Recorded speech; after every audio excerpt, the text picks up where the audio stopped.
Hi guys, welcome to SuperMamma Birth Services Tuesday Tip Day. Today is Tuesday, of course, October 27, 2015. And as we're wrapping up October, which is a month that's been dedicated to breast cancer awareness and promoting breast health, etc., I wanted to dedicate this Tuesday Tip Day to a short educational blip about our breasts, the sensations that we feel on a monthly basis, what's happening, what's going on with it, and just a couple of tips on how to possibly reduce the tenderness and soreness that we experience and make our breasts a little bit happier. We are going to start off with a really quick anatomy lesson. And we'll start from the superficial or the outer layer and work our way backwards, okay? So we have the skin of the breast, we have the areola area, and the nipple. Lots of people are familiar with that, right? At the tips of our nipples, we have a bunch of little openings. A lot of people think that it's just one that shoots the milk out, but it's actually a couple. It could be 3, 4, 10, depending on the woman. And sometimes you can see them, sometimes you don't. But there are a couple of little openings, and these openings lead to the lactiferous ducts, which not D-U-C-K-S, but D-U-C-T-S, and I like to refer to them as our milk tunnels. So, at the tip of our nipples are little openings that lead to our milk tunnels.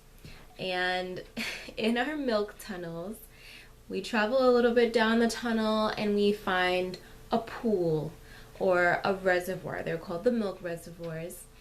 And in a woman that's lactating or nursing a child, that pool will be filled to the brim with milk that's ready to come out as soon as baby starts crying or it's feeding time or whatever the case may be. That pool is going to be filled up. And those of us that are not lactating, it will be a dry pool at the time. But if we travel to the end of the pool, swim to the deep end, we'll see a continuation of our milk tunnels at the end of the pool. So we have our milk tunnels, then we have the pool, then the milk tunnels continue. As we travel down the second end part of the milk tunnels, we reach to the area that branches off, so it's like a river branching off into little streams that are called ductules. And these little streams are surrounded by little clusters of glandular tissue called alveoli. These alveoli look like clusters of grapes, literally. They look like clusters of grapes, and they surround the little streams. And these glands are the areas that produce the milk when baby comes, and that will keep baby happy and healthy. Okay, so we have the ductules branching out to the alveoli surrounding them, and that's basically the major composition of the breast. And then we have the adipose, the fats, the tendons supporting the breast, etc.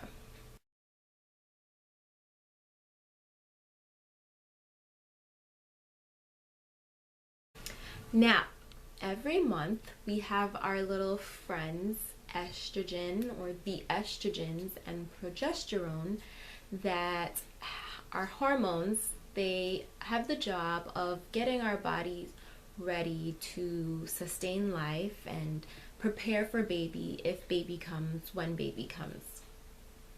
And that preparation includes the breasts as well. So the estrogens, plural, have the job of preparing the ductules, which are the little streams coming out, the tissue of the epithelial cells of the ductules, to grow and proliferate. And then the progesterone has the job of creating the proliferation of the ductules, the lactiferous ducts, so the milk tunnels, as well as the glandular tissue, which is the alveoli.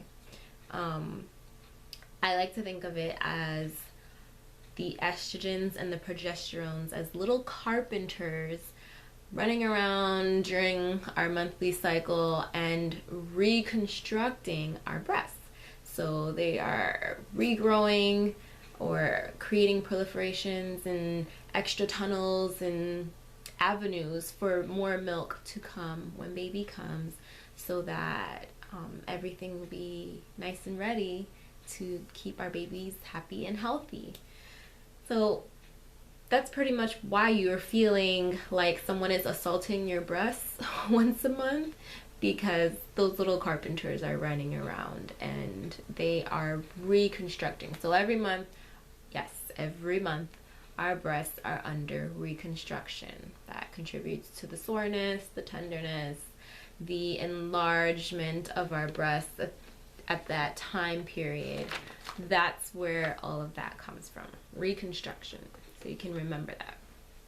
All right, so some of my recommendations for helping to relieve that tenderness and soreness in the breasts that come every month are: number one, once you reach the comfort of your home, go without the extra support. Let your breasts breathe, let them detox. Actually, the fact of the matter is that our breasts, when we wear bras, they are interfering and restricting the area in our breasts that carry the lymph nodes. Lymph nodes are all throughout the body, but there's a decent network of them right here, starting at the base of the neck, going down across the clavicle, up into, not up here, but in your armpits, and they go up around the top of the breast and around the side and a little bit towards the bottom.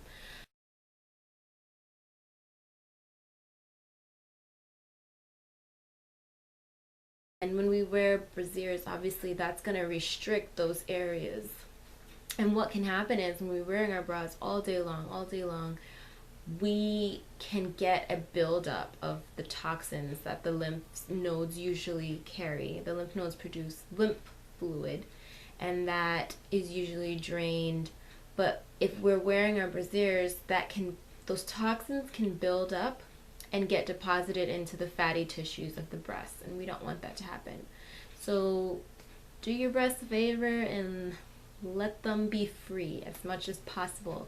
If you're home and you have kids running around, or family, and you don't feel comfortable, just being out there, put on a big sweater or like a robe in wintertime, so that I can kind of cover it up. Nobody has to know that I'm roaming free around there, But whenever you get the chance to do it, your breasts will thank you.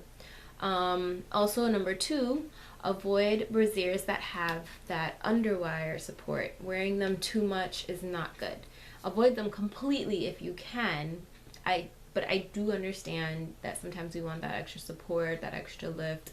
I myself use brasiers with underwire from time to time, but I also have 2, 3, 4 pairs of bras with no underwire for times that I can just go without. And especially in the times that at that monthly time where your breasts are extra tender, that underwire really kind of impedes the flow of blood, it feels like, to that area. So make sure you go to the store and find some brasiers that have no underwire, appropriate padding for your needs, and purchase those so that you can have them on standby. And lastly, each time that you do remove your bra, do your breasts a favor of giving them a nice little short massage. And when I say short, I mean like 10 to 15 seconds. It does not have to be extensive at all, but that 10 to 15 seconds of massaging will help to move around those toxins that I was talking about that build up throughout the day, and kind of, get the circulation in that area going. You also want to do a little bit of a forward lean when you're doing it, or you can do it afterwards. And I'll just kind of show you how I do it. You just remember, I said your lymph nodes go here, armpits, sides, and here. So when you're doing your breast massage, and I do have a non-underwire brassiere on right now, you do your breast massage. You want to I go down, I start at the top, and then I go to the sides. Usually my sides are more sore than anywhere else. Start at the sides, and then I go to the bottom. I cup my breasts and kind of move them around a little bit. And then I do my forward lean, move them around, and 10-15 seconds of that, and I feel so good. And if anyone is like, why are you feeling on your breasts? Just be like, oh, I'm detoxing. That's it. Because that is what it's legitimate, you know? That's pretty much it for today. I want to encourage you to share this with the women in your circle. I mean, it's really short, simple information, and that's the point of Tuesday Tip Day. Like, you know, we need to share this information and take care of our bodies as women. It's really important.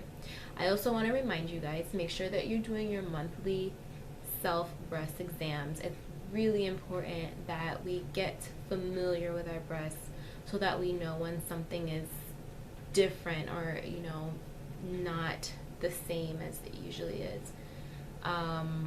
If you guys would like, if you request, I can do a Tuesday Tip Day based around doing a self-exam, or you can go to your midwife or your GYN and probably pick up a pamphlet that gives you the instructions on how to do a self-breast exam. They're really easy and they're quick, and it's really important. All right, that's it for today. See you guys next week.